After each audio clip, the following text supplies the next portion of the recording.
Keanu Reeves stopped his own premiere, walked past 500 reporters, and what he did next left all of Hollywood in tears. Get him out of the way. He is blocking the accessible ramp.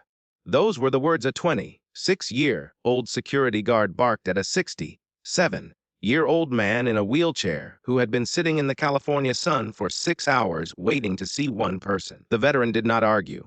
He never argued anymore. He simply lowered his head the way a man does when he has been told to move so many times in his life that his neck has learned the angle of surrender by muscle memory. His daughter grabbed the handles of the wheelchair and began pushing him further back, further away, further into the invisibility that had swallowed her father whole for the last 40 years.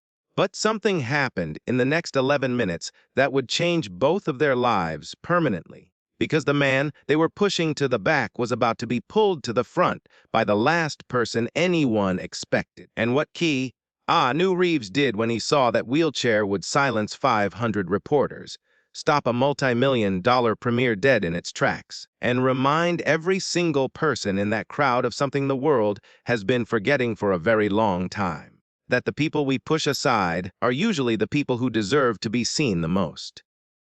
But let us start from the beginning. The Chinese Theater on Hollywood Boulevard had hosted premieres since 1927.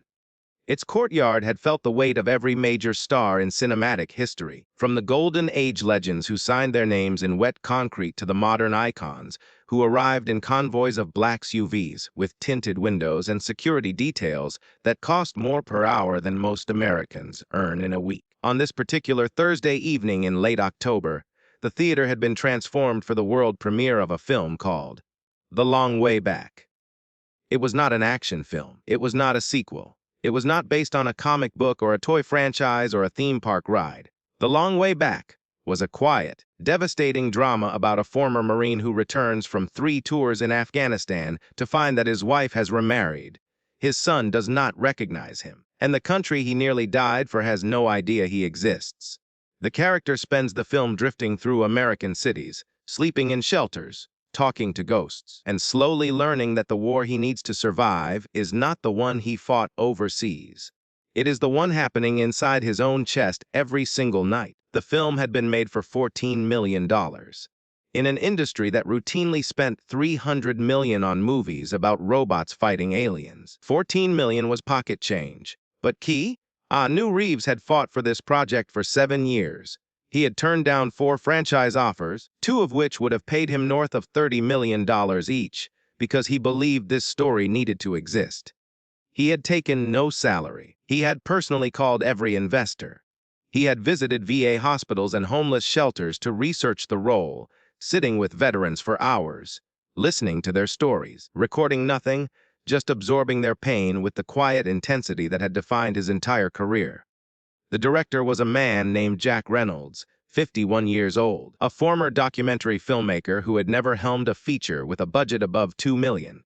Keanu had chosen him specifically because Jack did not come from Hollywood. Jack came from truth. He had spent 15 years making documentaries about addiction, poverty, and the American veterans crisis. He shot handheld. He used natural light. He did not believe in movie stars, which is precisely why Keanu trusted him to direct a movie that happened to have one. Thomas Wells was the producer. Thomas was 58, silver-haired, meticulous, the kind of man who could simultaneously manage a 100-person crew, negotiate a distribution deal, and remember the name of every caterer on set. Thomas had produced 19 films over 22 years, but The Long Way Back was the one he knew would define his legacy, not because of its box office potential, which every analyst predicted would be modest, but because Thomas had a brother named Daniel who had served in Iraq and come home to a country that treated him like furniture. Daniel Wells had taken his own life in 2014. Thomas had found him. Thomas had never recovered. This film was not a project for Thomas Wells. It was a grave marker for a brother the world had failed. The premiere was scheduled for 8:15 in the evening. By 6 o'clock, the red carpet was already electric. 300 feet of crimson fabric stretched from the street to the theater entrance, flanked by metal barriers, camera platforms, and approximately 500 credentialed members of the entertainment press. Television crews from 14 countries had set up positions. The guest list was extraordinary. 2 Academy Award-winning directors, 3 former Best Actor nominees, a sitting United States Senator who served on the Veterans Affairs Committee, studio executives in suits that cost more than the monthly rent of every veteran portrayed in the film combined. But the person everyone was waiting for was Keanu Reeves. Now, to understand what happened at that premiere, you need to understand who Keanu Reeves actually is. Not the internet meme, not the action star, not the sad new photograph that went viral because a man eating a sandwich alone on a park bench somehow became a symbol of existential melancholy. The real person. Keanu Reeves was born in Beirut, Lebanon in 1964. His father abandoned the family when Keanu was 3. His mother, a costume designer, moved the family across multiple countries and cities before settling in Toronto, Canada, where Keanu grew up feeling like a permanent outsider, always the new kid, always the one with the wrong accent, always the one who did not quite fit. He found acting not because he dreamed of fame, but because the stage was the one place where not fitting in was actually useful. He could disappear into a character because he had spent his entire childhood disappearing into new versions of himself just to survive the next move. His career took off slowly and then all at once. Small roles, a breakout performance. Then Hollywood called, and the young man from everywhere and nowhere found himself in a world that valued surface above all else. He did not belong there. He knew it, and yet he stayed because the work itself was the closest thing to home he had ever found. But the losses came, and they did not come gently. In 1993, his closest friend, a young actor of extraordinary talent, died of an overdose on a sidewalk outside a nightclub. Keanu had loved him like a brother. The grief was a kind of earthquake that rearranged the foundation of everything Keanu believed about the fairness of existence. Then came the loss that would define him more than any role ever could. In 1999, his girlfriend gave birth to their daughter. The baby was stillborn. The child they had named, the child they had prepared a room for, the child they had whispered to through the skin of her mother's belly, arrived in silence. No cry, no breath, no heartbeat. Keanu held his daughter's body. He held her for a long time. He did not speak about it publicly for years. 18 months later, his girlfriend, still consumed by grief, died in a car accident. She was 30 years old. Keanu was 36. In the span of less than 2 years, he had lost a child and the woman he loved. He did not collapse publicly. He did not enter rehabilitation. He simply continued existing. He showed up on sets. He delivered performances. He rode his motorcycle through the canyons of Los Angeles at 3 in the morning because the sound of the engine was louder than the silence in his apartment. He gave away millions to crew members, to children's hospitals, to cancer research. He rode the subway. He gave up his seat to strangers. He ate lunch alone on park benches. People saw the loneliness and called it sadness. Keanu knew it was something different. It was vigilance. The vigilance of a man who understands that the world can take everything from you without warning, and that the only rational response is to hold on to nothing and give away as much as possible before it disappears on its own. This was the man who had made The Long Way Back. Not a movie star playing a veteran. A man who understood loss playing a character who understood loss. The difference is everything. Now let us talk about Robert Sullivan. Robert James Sullivan was born in 1957 in a town called Millfield, Ohio. Population 800. His father, Carl Sullivan, worked the coal mines until his lungs turned to chalk and his cough became the household clock, marking time not in hours but in how many breaths the old man had left. His mother, Dorothy Sullivan, taught Sunday school at the Methodist Church and grew vegetables in a garden that fed the family through winters that seemed to last 9 months out of 12. Robert was the third of 5 children. He was not the smartest. He was not the strongest. He was the quietest. The one who sat at the back of the classroom drawing battleships in the margins of his math homework. The one who could sit for 2 hours, watching a creek without speaking. The one his mother worried about because silence in a child can mean either peace or a storm that has not yet found its voice. At 18, Robert enlisted in the United States Marine Corps. It was 1975. He did not enlist for patriotism. He enlisted because Millfield had no future for a quiet boy with a chalk-lunged father and a garden that could not grow money. He served for 12 years. 2 deployments. The things he saw during those years did what war always does to quiet men. It gave the silence a sound. The sound was screaming, not his own. Other people's. People he could not save. People whose faces he could draw from memory 40 years later with more accuracy than he could draw his own children's faces. Because trauma does not store memories the way normal life does. Trauma heaches them, burns them into the tissue of the brain like a brand on cattle. Robert came home in 1987. He was 30 years old. He had a wife named Ellen who had waited 12 years with diminishing patience. He had 2 children, a boy named Michael who was 10 and a girl named Clare who was 7. Michael did not know him. Clare barely remembered him. They tried. For 3 years they tried. Robert could not sleep without waking up screaming. He could not hear a car backfire without hitting the floor. He could not hold his children without his hands shaking so badly that Clare once asked her mother why Daddy was always cold. The marriage ended not with a fight, but with a conversation so quiet it was almost silent. Ellen told Robert she still loved the man who left. She did not know the man who came back. Robert moved into a 1-bedroom apartment above a hardware store. Then the apartment became a room in a boarding house. Then the room became a shelter. Then the shelter became a bench.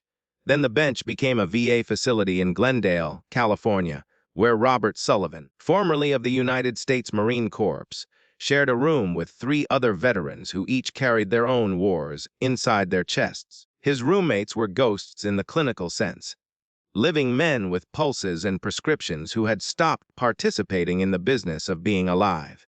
The man in the bed by the window was named Gerald. Gerald had served in the Gulf War and had not spoken a complete sentence in 9 years. But every Tuesday morning, Gerald would open the window 6 inches and wait. A pigeon would land on the sill. Gerald would crumble a piece of breakfast toast and place the crumbs on the ledge, and for approximately 4 minutes, Gerald would whisper to that bird. Robert never heard what he said. But he saw Gerald's face during those 4 minutes, and it was the face of a man who was briefly, impossibly, alive. The man in the corner was named Dale, who spent most of his waking hours arranging and rearranging the contents of his nightstand drawer. The third was William, who laughed at things nobody else could see, and who sometimes stood at the window at 3 in the morning saluting the parking lot. Robert's daily routine was a masterpiece of emptiness. Wake at 5:30, medications at 6. Breakfast surrounded by men who ate with the mechanical efficiency of people refueling machines. Group therapy at 9. Lunch at noon. Afternoon staring at a television tuned to a channel nobody had chosen. Dinner, medications, lights out, repeat. Repeat until the repetition itself becomes a kind of war, quieter than the one overseas, but equally effective at destroying whatever remains of the person trapped inside it. The VA facility was not cruel. It was something worse. It was adequate. The walls were painted the color that bureaucracies choose when they want to convey neutrality, a shade of beige that communicated nothing except the absence of any attempt to communicate anything at all. Robert Sullivan had been living in that beige for 7 years when Clare started bringing him movies. But before the movies came the silence, and before the silence came Michael. His son Michael had stopped speaking to him in 2003. Michael was 26 by then, married, working in construction, and carrying his own anger at a father who had been physically present, but emotionally absent for the 3 years he lived at home. Michael had told Robert during their last phone call that he needed to move on from the past. Robert had not pointed out the irony of being told to move on by a man who had never been to war. He simply said, "I understand, son," and hung up and did not call again. His daughter Clare was different. Clare was 40 now, a respiratory therapist working at a hospital in Pasadena. She had her father's quiet nature and her mother's stubborn refusal to abandon the people she loved. Clare visited Robert every Sunday without fail. She brought him books, crossword puzzles, and homemade soup that she made in her small apartment kitchen at 5 in the morning before her shift, because the VA food was nutritionally adequate, but spiritually bankrupt. Clare also brought him movies. Specifically, she brought him Keanu Reeves movies. It had started years ago, almost by accident. Robert had been going through a particularly dark stretch. He was not eating. He was not speaking. The VA psychiatrist had adjusted his medications twice in 2 weeks, which is the clinical equivalent of throwing darts at a board while blindfolded. Claire, desperate to reach him, had rented a stack of DVDs from a closing video store and left them on his nightstand. The first one he watched was a film about a man who loses everything and spends the movie fighting his way through impossible odds with nothing but stubbornness and grief as fuel. Robert watched it 3 times in 2 days. Something about Keanu Reeves on screen reached Robert Sullivan in a place that no therapist, no medication, no well-meaning pamphlet about coping strategies had ever reached. It was not the action. It was the silence. The way news characters carried their pain without performing it. The way they moved through a hostile world not with aggression, but with a kind of exhausted grace that said, I have lost everything and I am still here and I do not know why, but I am not leaving. That was Robert. That was his entire life compressed into a facial expression that Keanu Reeves wore like a second skin. Over the years, Claire brought every Keanu Reeves film she could find. Robert watched them all. He did not become a fan in the traditional sense. He did not buy merchandise or follow celebrity news or care about box office numbers. He simply recognized a kindred spirit on screen, a man who understood that survival is not the same as living, and that the distance between the two is measured in the quality of your silence. When the trailer for The Long Way Back appeared online, Claire showed it to her father on her phone during a Sunday visit. Robert watched the 2-minute trailer without blinking. When it ended, his eyes were wet. He looked at Claire and said 4 words she had not heard him say in 30 years. I need to see that. The Clare Sullivan was a respiratory therapist earning $47,000 a year.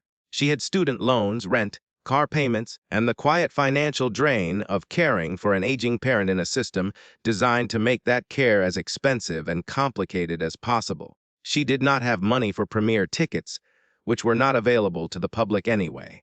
She did not have connections in Hollywood. She did not have a plan.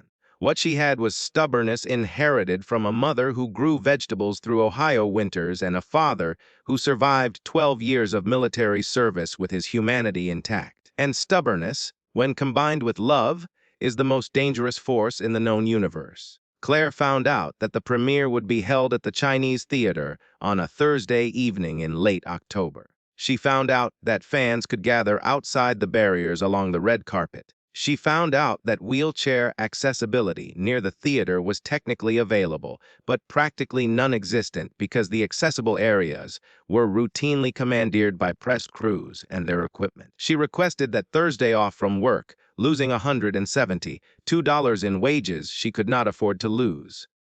She rented a wheelchair-accessible van for the day, which cost $89. She packed her father's best clothes, which consisted of a clean flannel shirt, dark trousers, and a Marine Corps veteran cap that he wore every day until the embroidery was nearly invisible from washing. She packed sandwiches, water, medications, a blanket in case the October evening turned cold, and a portable battery for her phone. The morning of the premiere, Claire arrived at the VA facility at 6:30. Robert was already awake. He was sitting on the edge of his bed in the room he shared with Gerald, Dale, and William, and he was doing something Claire had not seen him do in years. He was smiling. Not the polite, automatic smile he produced when nurses asked how he was doing. A real smile. The kind that starts somewhere deep and works its way upward through layers of scar tissue and arrives on the face slightly battered, but unmistakable. You are early, Robert said. Big day, Claire replied. She helped him shower, helped him dress, helped him into the wheelchair. She combed his thin gray hair and adjusted his Marine cap until it sat at the angle he preferred, slightly tilted, the way he had worn his cover during his years of service. She buttoned his flannel shirt and noticed that his hands were not shaking. For the first time in months, his hands were completely still. Gerald watched them from his bed by the window. He had not spoken a complete sentence in 9 years. But as Claire wheeled Robert toward the door, Gerald raised his right hand from the blanket and held it there. It was not quite a wave. It was not quite a salute. It was something in between, a gesture from one veteran to another that carried more weight than any speech. Robert saw it. He nodded once. That was enough. Between men who have shared a war, a nod holds an entire conversation. They left Glendale at noon. The drive should have taken 40 minutes, but Claire wanted to arrive early enough to secure a spot near the barriers where her father might catch a glimpse of Keanu Keanu Reeves from a distance. Even 30 seconds of visual contact from 50 feet away would be enough. The drive was quiet. Robert sat in the passenger section of the van, his wheelchair locked in place, watching Los Angeles scroll past the window. He watched the billboards and the palm trees and the traffic and the people on sidewalks walking toward destinations that mattered to them. He had not been outside the VA facility grounds in 4 months. The world had continued without him. It always did. That was the lesson service had taught him most thoroughly. The world does not pause for the people who fall behind. It simply keeps moving. Claire drove carefully, checking the mirrors, adjusting the air conditioning, doing all the small mechanical things a person does when they are trying very hard not to think about how much is riding on the next 8 hours. "Claire," Robert said from the back. "Yes, Dad. Thank you for this." Claire looked at him in the rearview mirror. His eyes were clear. His cap was straight. His hands were folded in his lap with the disciplined stillness of a man who once stood at attention for hours. "You do not need to thank me, Dad. I know I do not need to. That is why I am doing it." They arrived at 1:30 in the afternoon. The premiere was at 8:15. Claire was not asking for a miracle. She was asking for a moment. The barriers were already being erected. A handful of dedicated fans had staked out positions with folding chairs and hand-made signs. Claire pushed Robert's wheelchair to the closest accessible viewing area she could find, which was behind the press section, behind the fan barriers, behind essentially everyone. At 2:15, a security supervisor approached them. The man was 34 years old, had been working event security for 6 years, and had the particular combination of authority and indifference that comes from spending too much time deciding who gets to stand where. "Mom, this area is for credentialed press. I need you to move." Claire explained about her father, about the Marines, about the VA facility, about what this film meant to him, about the 6-hour drive and the rented van and the lost wages. The supervisor listened with the patient blankness of a man who has heard 100 stories and filed them all under. "Not my problem." "I understand, Mom, but I have instructions. This area is reserved. Is there anywhere he can see the red carpet? Anywhere at all?" The supervisor looked at Robert Sullivan. He saw an old man in a wheelchair wearing a faded cap, hands folded in his lap, eyes fixed on the empty red carpet, with the patient intensity of someone who has waited for things his entire life and has learned not to expect them to arrive. Something shifted in the supervisor's face. It was small, almost invisible, the kind of micro-expression that separates the people who see other humans from the people who see obstacles. "There is a spot behind Section C. It is far back and the view is limited, but it is technically accessible. I can let you stay there if you do not block the pathway." "Thank you," Claire said. "Thank you so much." She pushed Robert to the spot behind Section C. It was terrible. 200 feet from the red carpet.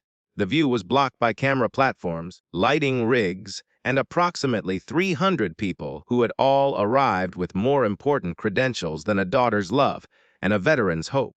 Robert could see almost nothing. He could hear the distant murmur of the gathering crowd. He could see the tops of the lighting rigs and the occasional flash of a camera test. But the red carpet itself, the place where Keanu Reeves would walk, was completely invisible from his position. "Can you see anything, Dad?" Claire asked, knowing the answer. "Not yet, sweetheart. But we are here. That is something." They waited. Hours of waiting. The kind of waiting that tests the tensile strength of hope itself. Claire fed Robert half a sandwich at 3 o'clock. She adjusted the blanket across his legs, even though the afternoon was still warm, because the blanket was not about temperature. It was about the feeling of being taken care of, which is a form of warmth that has nothing to do with degrees. 2 young women in matching fan shirts set up beside them. They glanced at Robert in his wheelchair, then away. They did not speak to them. Robert was not offended. He had stopped being offended by invisibility the same year he stopped expecting visibility. By 6 o'clock, the press crews had arrived in force. Vans with satellite dishes, technicians running cables. The crowd thickened to the point where Robert's view became essentially non-existent. He was surrounded by people who were taller, standing, credentialed, and positioned ahead of him in every conceivable way. He sat in his wheelchair at the bottom of a canyon made of human bodies and camera equipment. "Dad, I am sorry," Claire said. I should have found a better spot, sweetheart. I spent 12 years sleeping in places that would make this look like a resort. I am fine. I am here. You are here. That is enough. But it was not enough, and they both knew it. Claire could see it in the way her father's shoulders had begun to settle into that familiar slope, the angle of a man lowering his expectations to meet his circumstances. At 7:15, the first limousines appeared. The crowd stirred. "Something is happening, Dad," Claire said. Robert's hands tightened on the wheelchair armrests, his jaw set. The old discipline surfaced briefly, the Marine inside the veteran, inside the patient, inside the forgotten man, all of them straightening at once. At 7:45, the crowd surged. The first limousines were arriving. Claire stood on her toes and caught flashes of movement near the theater entrance. Tall figures in dark suits, camera flashes erupting like lightning, the sound of reporters shouting questions. "Are they here? Is he here?" Robert asked. "Not yet, Dad. Other people are arriving first." At 7:58, the crowd detonated. Claire felt the energy change the way animals feel an earthquake before it hits. A sound rose from the front of the barriers, 500 voices compressed into a single syllable of recognition and excitement. Keanu Reeves had arrived. He did not arrive in a limousine. He pulled up on a vintage motorcycle, a 1970 Norton Commando that coughed twice before settling into silence. He was wearing what he always wore, dark jeans, black boots, a simple dark jacket over a plain shirt. No stylist, no entourage. Just a man getting off a motorcycle and walking toward a building, looking slightly uncomfortable with the attention, as if fame were a coat that had been delivered to the wrong address and he had been wearing it for 30 years while waiting for someone to come collect it. He walked the red carpet slowly. He stopped for every interview. He shook every hand extended to him. He posed for photographs with the resigned patience of someone who understands that being photographed is part of the agreement he made with the universe in exchange for being allowed to do the work he loves. He was gracious. He was present. He answered questions about the film with the careful thoughtfulness of a man who takes words seriously because he knows they have weight. A reporter from a major entertainment network asked him what drew him to the role of a homeless veteran. Keanu paused before answering. The pause was not dramatic. It was not rehearsed. It was the pause of a man who is deciding how much of himself to reveal in a space that does not always handle honesty with care. "I have lost people," he said. "People I loved more than I knew how to say. And after those losses, I spent a long time feeling like I was walking through a world that kept moving while I had stopped." This character feels that. He is alive, but he has stopped. And the movie is about what happens when he decides to start again. I think a lot of people know what that feels like. The interviewer moved to the next question, something about box office projections. But Keanu's mind had already left the conversation, because over the interviewer's shoulder, through a gap in the crowd that opened and closed like a heartbeat, he saw something. A wheelchair. 200 feet back, behind the camera platforms, behind the lighting rigs, behind every barrier that had been erected to separate the important from the unimportant. A wheelchair, and in it, a man in a flannel shirt and a military veteran cap, his face turned upward, straining to see through the wall of bodies in front of him. And beside the wheelchair, a woman standing on her toes, one hand on her father's shoulder, the other holding a phone above the crowd, trying desperately to capture even a single blurred photograph of the man her father had traveled 6 hours to see. Keanu went still. The interviewer continued talking. Keanu did not hear a word. He was looking at the wheelchair, looking at the veteran's cap, looking at the daughter's hand on her father's shoulder, and something happened inside his chest. A recognition. The kind that happens when one broken person sees another broken person across a crowded room and understands, without a single word being spoken, that they are made of the same material. He thought about his daughter, the one he never got to hold while she breathed. He thought about what it means to be invisible in a world that only sees what it has been told to value. And then he thought about a 67-year-old veteran who had been pushed to the back so that people with better credentials could have a better view. "Excuse me, Keanu said. The interviewer stopped mid-question. "I am sorry, I need to go." Keanu was already moving, not toward the theater, not toward the VIP entrance, away from the cameras, away from the lights, away from the 500 reporters and the celebrity guests, and the entire machinery of a premiere that had cost $1.2 million to organize. He was walking toward the back. A security guard stepped into his path. "Mr. Reeves, the theater is this way." "I know where the theater is." "Key?" "Ah," Nu said quietly. "I need to get to the back of the crowd." "Sir, the premiere starts in 12 minutes. Then I have 12 minutes. Anu walked. The crowd parted in confusion. Reporters abandoned their positions and followed, cameras hoisted onto shoulders. Thomas Wells, the producer, saw Nu leaving the red carpet and felt his stomach drop. "Jack," Thomas said to the director. "He is walking the wrong way." Jack Reynolds watched Anu move through the crowd with determined focus.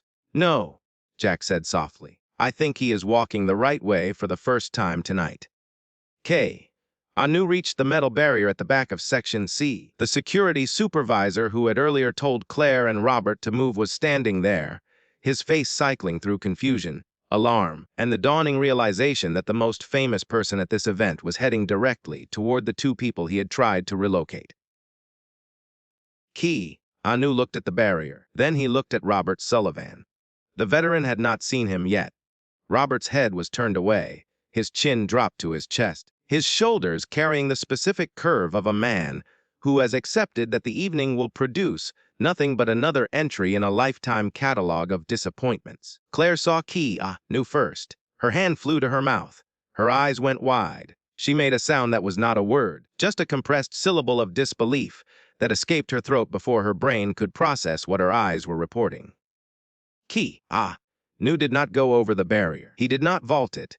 He did not make a spectacle. He simply said to the security supervisor, "Open this, please." The supervisor opened the barrier gate immediately. Nu walked through. He stopped 3 feet from Robert Sullivan's wheelchair. He lowered himself slowly, bending his knees until he was at eye level with the seated man. This was deliberate. Nu understood something that most people never consider. When you stand above a person in a wheelchair, you are talking down to them. When you kneel, you are talking with them. The geometry of compassion requires effort. "Sir!" Nu said. His voice was not loud. It did not need to be. The crowd behind him had gone silent with the particular intensity of 500 people holding their breath simultaneously. Robert Sullivan turned his head. When he saw who was kneeling beside his wheelchair, his mouth opened. No sound came out. His eyes, clouded and tired and accustomed to seeing nothing worth looking at, suddenly filled with something that had been absent for so long he had forgotten its name. "You served, Nu said. It was not a question. He had seen the cap. But more than that, he had seen the posture. The way veterans hold themselves, even when they have given up on everything else. The spine remembers the training even when the spirit has forgotten the purpose. Robert managed a nod. "What branch?" "Marine Corps?" Robert whispered. 12 years. Nu reached out and took Robert's hand. Not a handshake. He simply held the old man's hand in both of his own. The way you hold something fragile that has been dropped too many times. And as he did, Robert's eyes moved to Nu's left wrist. There was a bracelet there. Not expensive, not decorative. A thin, faded, woven cord with a single metal bead. The kind of bracelet a child might make. The kind a father might never take off. Robert looked at the bracelet, then at Nu's eyes, and in that exchange, something passed between them that had nothing to do with fame or premieres or 500 cameras. It was the recognition of one man who has lost a child looking at another man who has lost a child. No words were needed. The bracelet said everything. Nu wore his grief on his wrist the same way Robert wore his on his cap.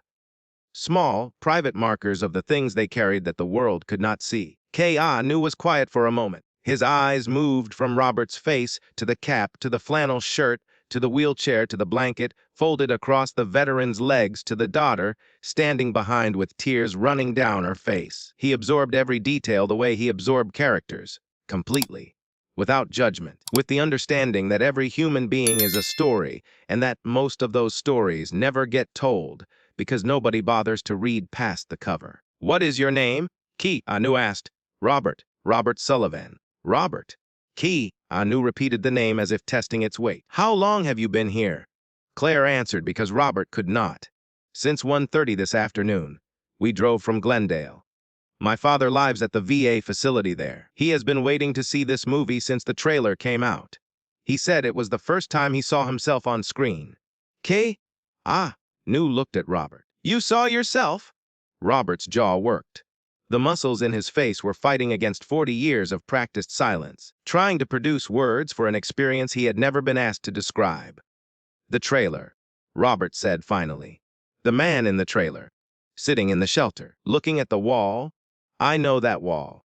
I have stared at that wall. You were looking at it the way I look at it, like you were trying to find a door that is not there.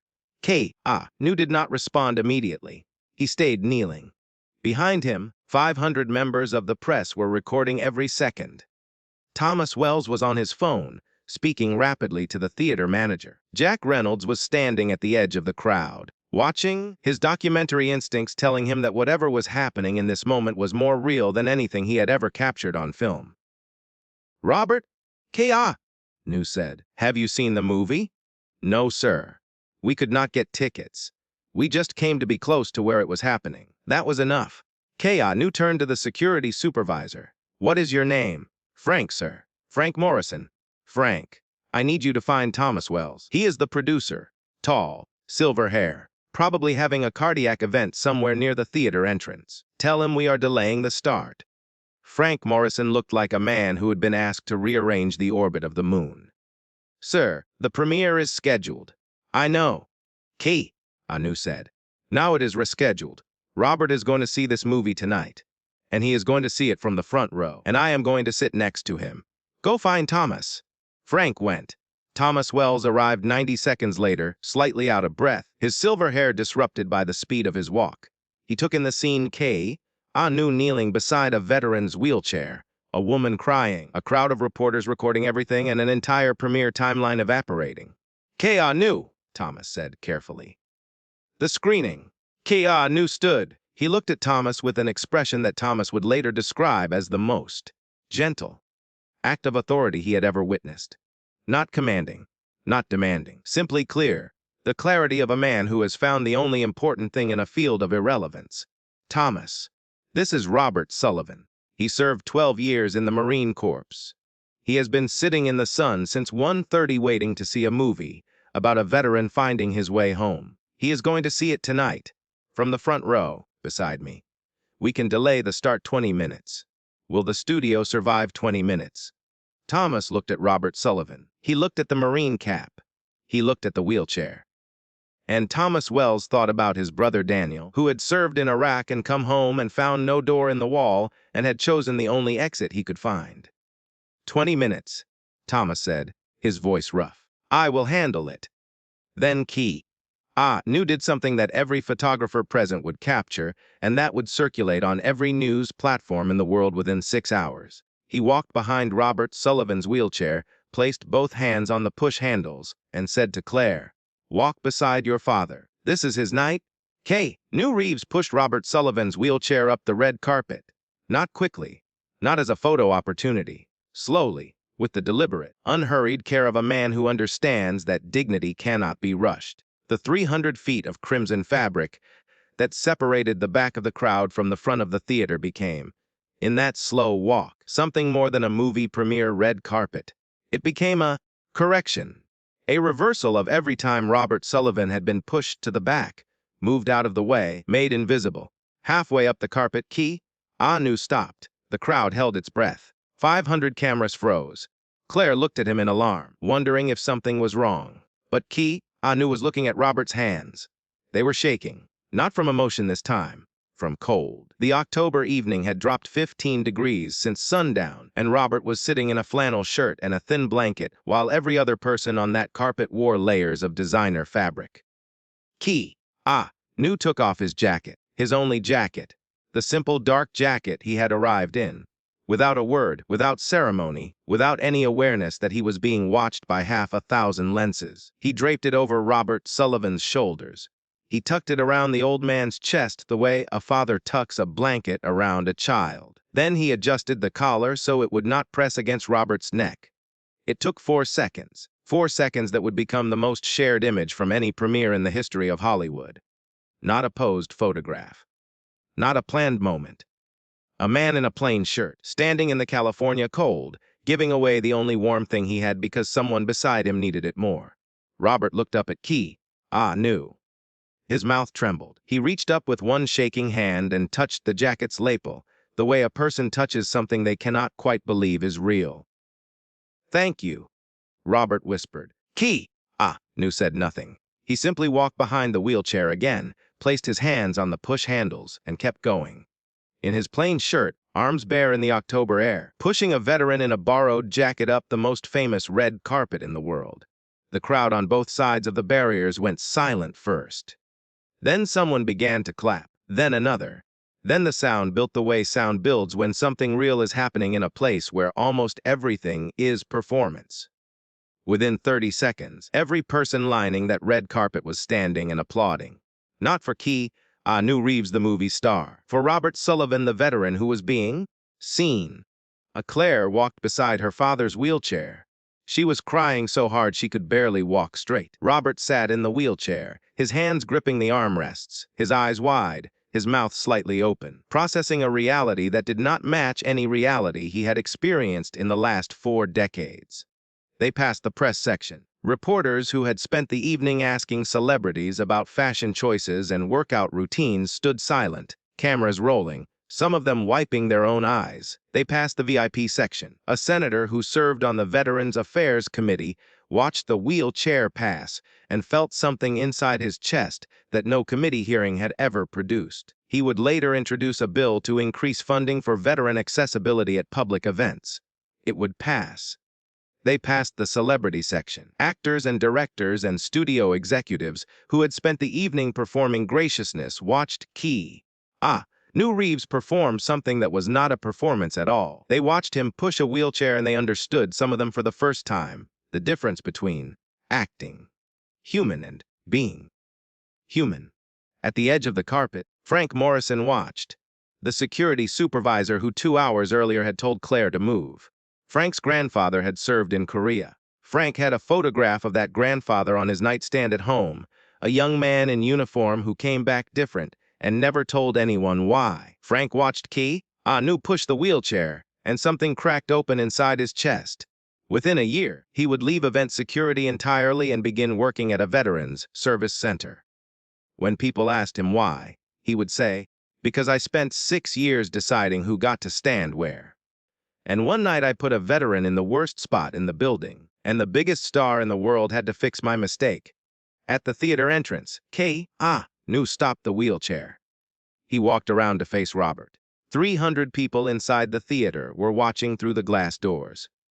500 people outside were watching from behind barriers. The moment was simultaneously enormous and intimate, which is the paradox of any genuine act of compassion observed by an audience. "Robert," Keanu said, "before we go in, I want to tell you something." Robert looked up at him. "This movie is about a man who thinks he is invisible, who thinks the world has forgotten him, who thinks the war destroyed everything he was and left nothing worth saving. And the movie is about the moment he discovers he was wrong. Not because the world changed. Because, changed, he decided to see himself differently." Keanu paused. "You are not invisible, Robert. You never were. The world just was not looking hard enough. And tonight, I want you to watch this movie, and I want you to know that the man on that screen, the man I played him because of men like you. You are the reason this film exists. And sitting next to you while you watch it will mean more to me than any review or award or box office number ever could." Robert Sullivan, 67 years old, United States Marine Corps veteran, resident of a VA facility in Glendale, California, a man who had not cried in front of another person since his daughter was 7 years old and asked why Daddy's hands were always shaking. Put his face in his hands and wept. Keanu placed his hand on Robert's shoulder and waited. He did not rush him. He did not look at the clock. He did not glance at the cameras. He understood, from his own experience with grief, that tears have their own schedule and that interrupting them is a form of violence against the soul. When Robert's breathing steadied, Keanu pushed the wheelchair through the theater doors.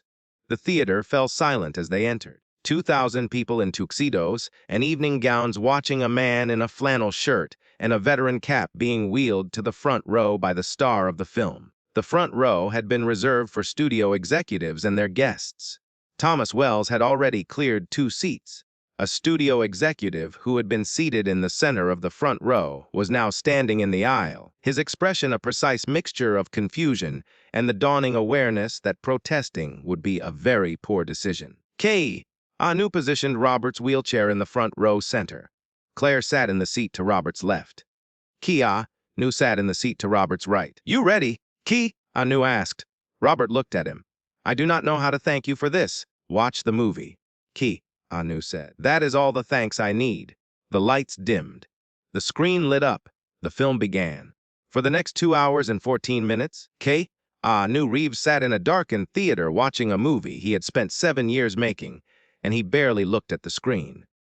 He looked at Robert Sullivan's face. He watched Robert flinch during the combat scenes, not the dramatic flinch of a moviegoer startled by loud sounds, but the involuntary flinch of a body remembering real explosions. He watched Robert's hands grip the wheelchair armrests during the shelter scenes, the way a man grips something solid when the ground beneath him feels unstable. He watched Robert nod slowly during the scenes where the character sits alone in rooms staring at walls, the nod of recognition, the nod that says, "Yes, that is exactly what it is like." He watched Robert cry during the scene where the character finds a stray dog and speaks to it, not because the dog understands, but because speaking to something alive is better than speaking to the dead. Keanu had written that scene himself. He had written it at 4 in the morning in a hotel room after visiting a VA shelter, where a veteran had told him that his only friend was a pigeon that landed on his windowsill every Tuesday. Keanu did not know that the veteran he had met that day was Gerald, Robert's roommate. The man in the bed by the window who had not spoken a complete sentence in 9 years, but who whispered to a bird every Tuesday morning. The world is smaller than we think. The connections between broken people run deeper than any of us realize. Keanu had turned Gerald's pigeon into a dog on a screen, and now Gerald's roommate was sitting in the front row watching that scene and weeping, because he recognized the truth underneath the fiction. He had seen it every Tuesday for 7 years. He watched Robert's face during the final scene. The scene where the character, having spent the entire film believing he is beyond saving, stands in the doorway of his estranged son's house. The son opens the door. The character does not speak. The son does not speak. They stand there, 2 men separated by years of silence, and then the son steps aside, making room, and the character steps through the door. The screen goes black. The film ends. The theater erupted. The applause was thunderous, sustained, real. 2,000 people who had arrived expecting a good film and had received something that felt closer to a reckoning. Critics would later call it the finest performance of Keanu Reeves' career. They would say he disappeared into the role. What they did not know is that he had not disappeared. He had arrived. For the first time in a long time, he had stopped acting and simply been present. But Robert Sullivan was not clapping. He was sitting in his wheelchair, staring at the blank screen, his face wet, his body still, processing something that 2 hours of cinema had reorganized inside him. Keanu turned to him. "Robert, what did you think?" Robert was quiet for a long time. The applause continued around them, but in the small space between the 2 men, there was only silence. The productive silence. The kind that precedes something important. "The ending?" Robert said finally. His voice was barely audible over the crowd. The door. The son stepping aside. "What about it?" Robert looked at Keanu with eyes that were red and swollen and more alive than they had been in 40 years. "My son stopped talking to me 20 years ago. I have thought about going to his door 1,000 times. But I could never do it, because I did not think I deserved to walk through it." Keanu was quiet. He did not offer easy comfort. He did not say, "Of course you deserve it," or "I am sure he misses you," or any of the hollow reassurances that people offer when they want to help but do not know how. He simply listened. "But that ending," Robert continued, his voice cracking. "The way the son just stepped aside. He did not forgive. He did not forget. He just made room. And that was enough. Is it really that simple?" Keanu looked at Robert Sullivan. He thought about his own losses. The daughter he never held alive. The woman he never grew old with. The friend who died on a sidewalk. the years of silence and motorcycles and park benches. And he said something that Robert would remember for the rest of his life. It is not simple at all. It is the hardest thing a person can do. Showing up at a door when you know you might be turned away. But I will tell you something I have learned, Robert. Grief makes us believe that we are disqualified from love. That because we have been damaged, we have lost the right to be let in. That is a lie. It is the most convincing lie the darkness tells us, and the only way to prove it wrong is to stand at the door. Robert stared at him. What if he does not open it? Then you will know you tried. And trying, Robert, is the opposite of invisible. Trying is how you prove you are still here. After the screening, Keanu attended the after-party for exactly 14 minutes. He posed for 3 photographs, shook 11 hands, and then pulled Thomas Wells into a quiet corner. Thomas, I need you to do something. Anything. Find out everything about Robert's situation. Medical care, housing, what the VA is covering and what it is not. And I need you to set up a fund. Quiet. No press. No publicity. Just make sure he has what he needs. Thomas nodded. His eyes were red. He was thinking about Daniel. How much are we talking? Thomas asked. Whatever it takes. And Thomas, yes, the movie. The veterans we met during research. The ones in the shelters. The ones in the facilities. The ones sleeping in their cars. I want to know how many of them are like Robert. I want to know what it would cost to make sure none of them have to sit behind a barrier again. Thomas Wells studied Keanu Reeves for a long moment. Then he said, I will find out. What happened next was not reported by entertainment media, because it was not designed for entertainment media. It was designed for the quiet space where real change happens, far from cameras and headlines. Over the following 6 months, Keanu worked with VA organizations, veterans advocacy groups, and a team of social workers to establish what would eventually become the Sullivan Foundation, named not for a celebrity donor, but for a veteran in a wheelchair who reminded a movie star what movies are actually for. The Foundation's mission was specific and relentless. It identified veterans who were falling through the cracks of the VA system, those with inadequate housing, insufficient medical care, and social isolation. The Foundation provided housing assistance, medical funding, and something that no government program had ever thought to offer. Companionship, trained volunteers who visited isolated veterans not to assess them or medicate them or check boxes on bureaucratic forms, but simply to sit with them, to listen, to bear witness to their existence. Keanu funded the Foundation with residuals from The Long Way Back and personal contributions that he instructed his financial team to never disclose. When reporters asked about the Foundation, Keanu redirected every conversation to the veterans it served. When a magazine tried to profile him as a philanthropist, he declined the interview and suggested they profile Robert Sullivan instead. Robert Sullivan became the Foundation's first beneficiary.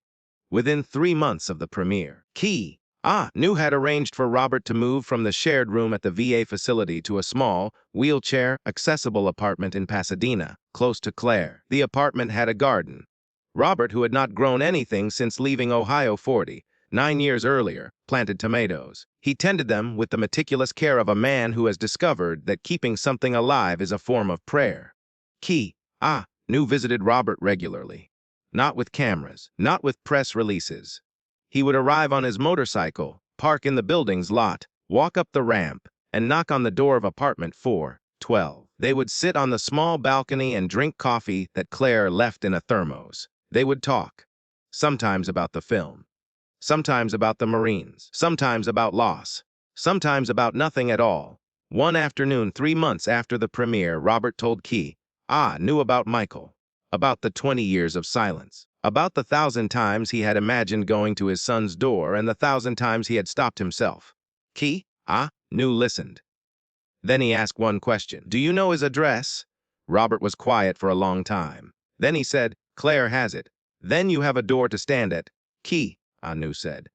2 weeks later, Claire drove her father to a house in San Bernardino where Michael Sullivan, now 43 years old, lived with his wife and 2 children Robert had never met. Claire parked the van. She unloaded the wheelchair. She pushed her father to the front porch.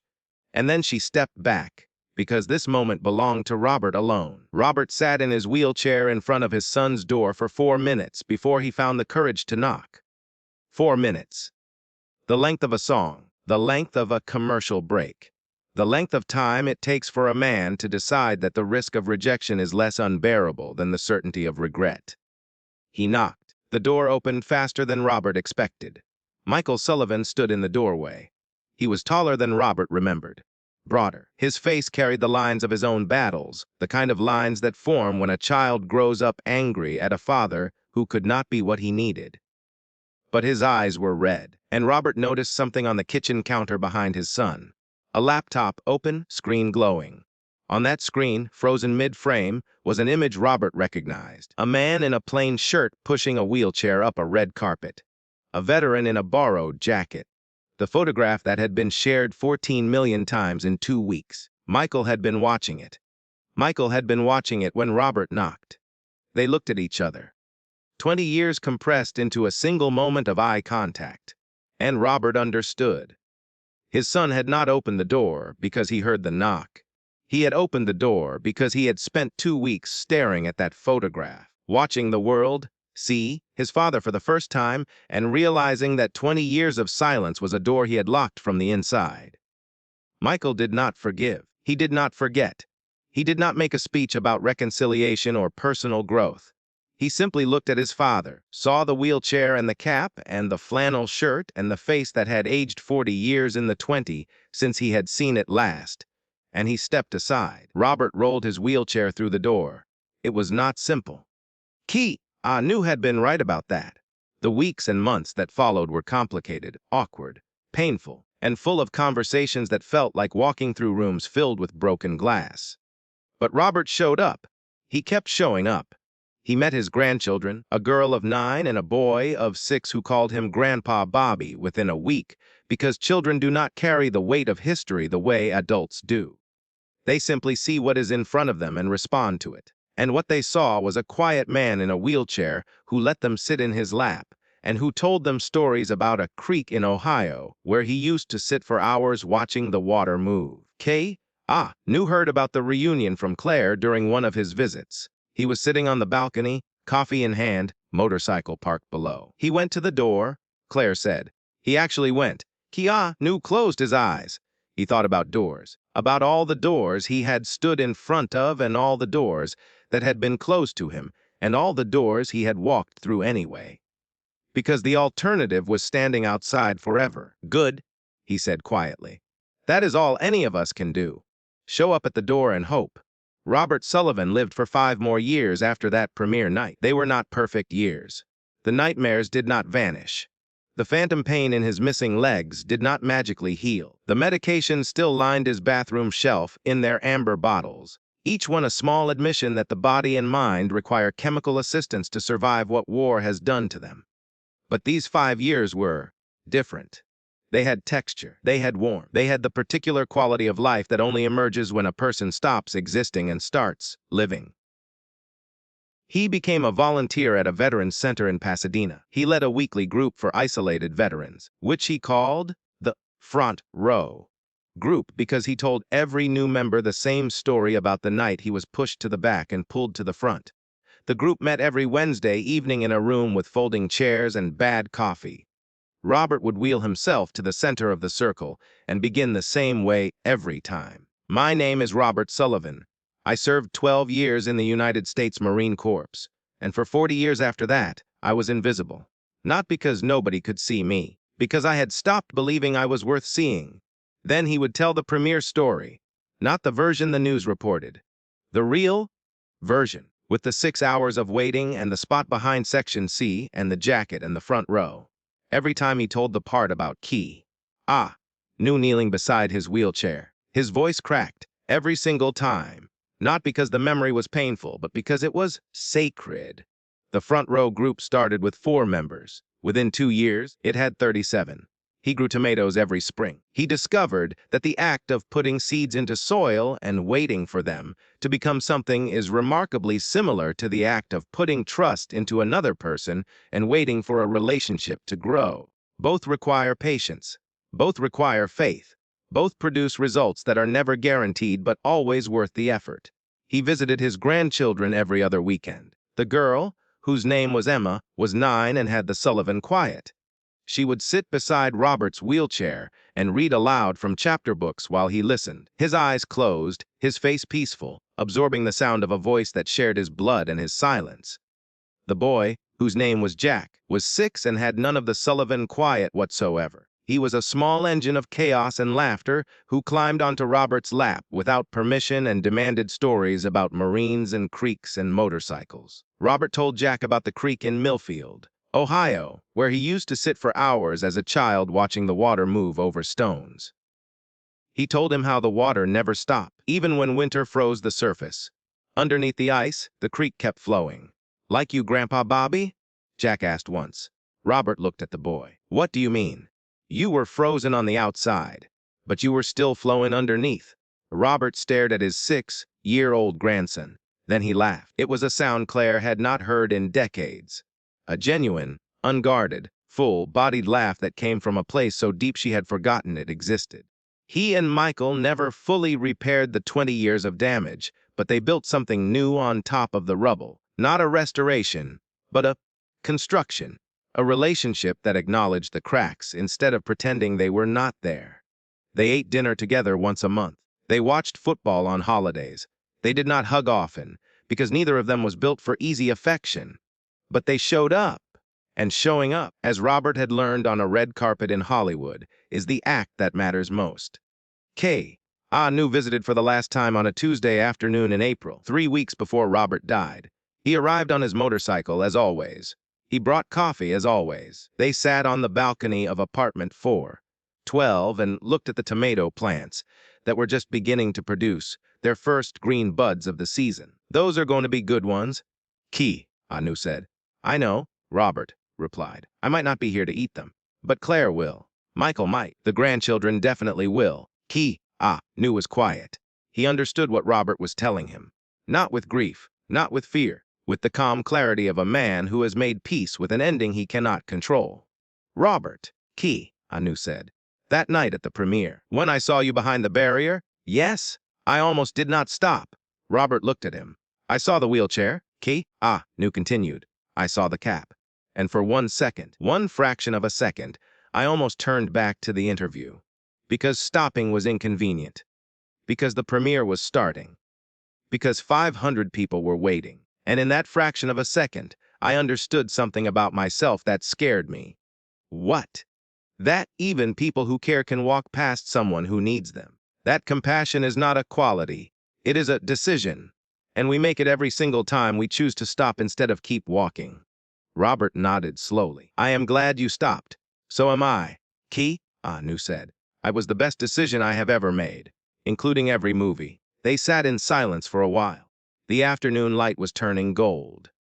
The tomato plants swayed in a breeze that carried jasmine from somewhere down the street. Then Robert reached under his flannel shirt and pulled something over his head. A chain. On the chain hung 2 metal rectangles, dull and scratched and worn smooth at the edges from decades of contact with skin. His dog tags.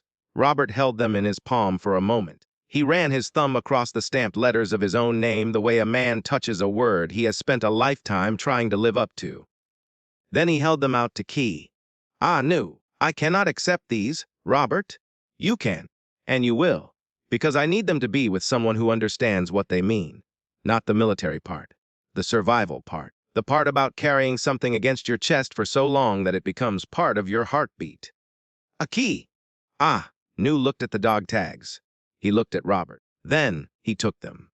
He put the chain over his head and tucked the tags under his shirt, where they settled against his chest beside the faded woven bracelet on his wrist. 2 markers of loss. 2 reminders that the people we carry with us never truly leave. "Thank you," Keanu said. His voice was not steady. For the first time in all the years Robert had known him, it was not steady. "Thank you," Robert said, "for stopping." When Robert passed away peacefully in his apartment in Pasadena, the tomato plants on his balcony were heavy with fruit. Claire called Keanu. He answered on the 2nd ring, she told him. He was quiet for a long time. He was not invisible.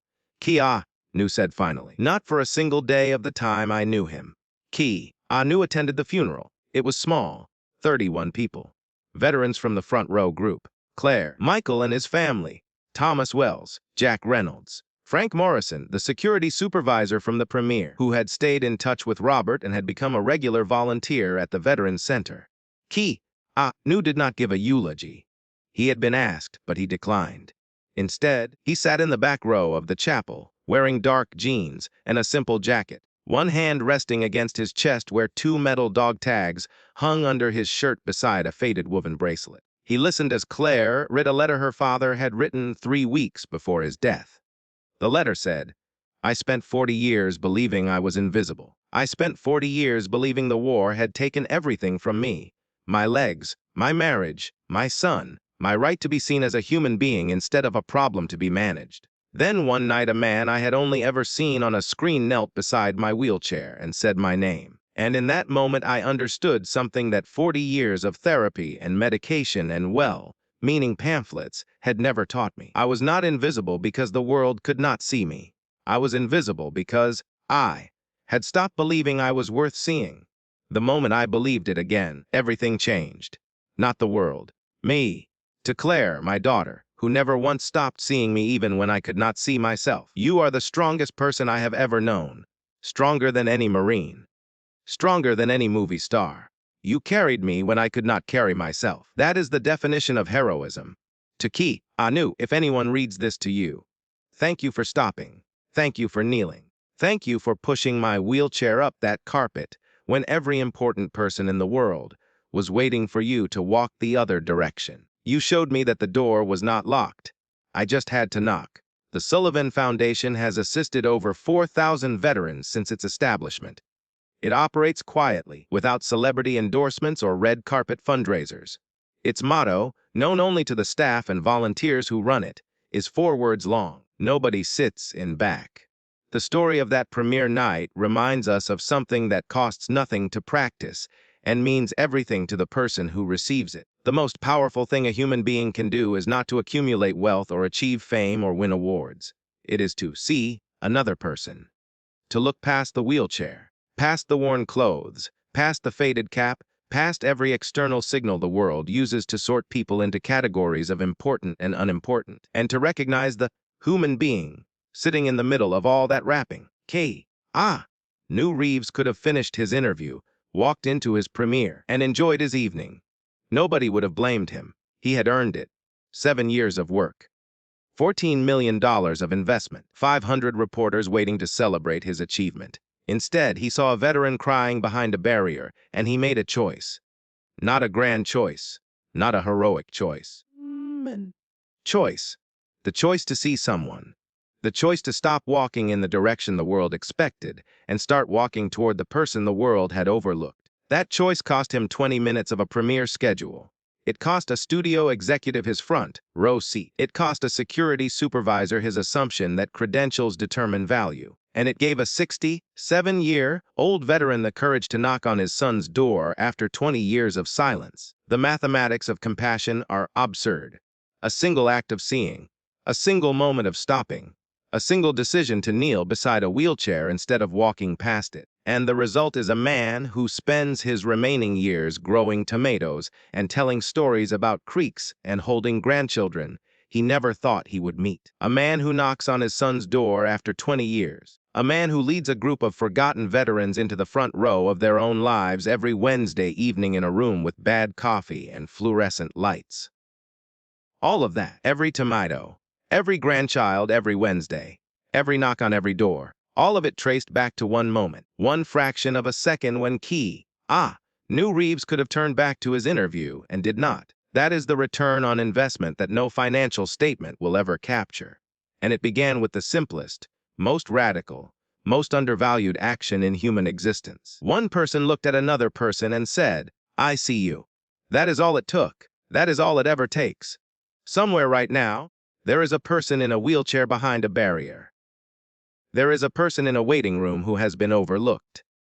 There is a veteran staring at a beige wall somewhere, whispering to a pigeon on a Tuesday morning, waiting for someone to notice that he is still alive. There is a daughter driving across a city, carrying nothing but stubbornness and love. There is a son on the other side of a door, staring at a photograph on his laptop, waiting for a knock he has given up expecting to hear.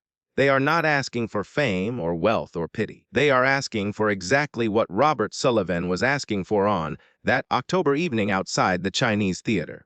To be seen. You do not need to be Keanu Reeves to provide that. You do not need a motorcycle or a movie career or millions of dollars. You need eyes. You need the willingness to use them. And you need the courage to stop walking in the direction the crowd is going and start walking toward the person the crowd has decided does not matter. Because they do matter. They always mattered. And the only question is whether we are brave enough to notice before it is too late. Robert Sullivan's tomato plants still grow on the balcony of apartment 412 in Pasadena. Claire tends them now. Every spring, she puts seeds into the soil her father's hands once pressed. And every Wednesday evening, a group of veterans meets in a room with folding chairs and tells each other the truth. They call themselves the front row. And when a new member arrives, nervous and silent and convinced that they have been forgotten, someone in the circle will smile and say 4 words that change everything. Welcome to the front. Thank you for listening to this story. If it moved you, share it with someone who needs to hear it. Leave a comment and tell us about a time someone truly saw you when you felt invisible. And subscribe so you never miss another story about the moments that remind us what it means to be human.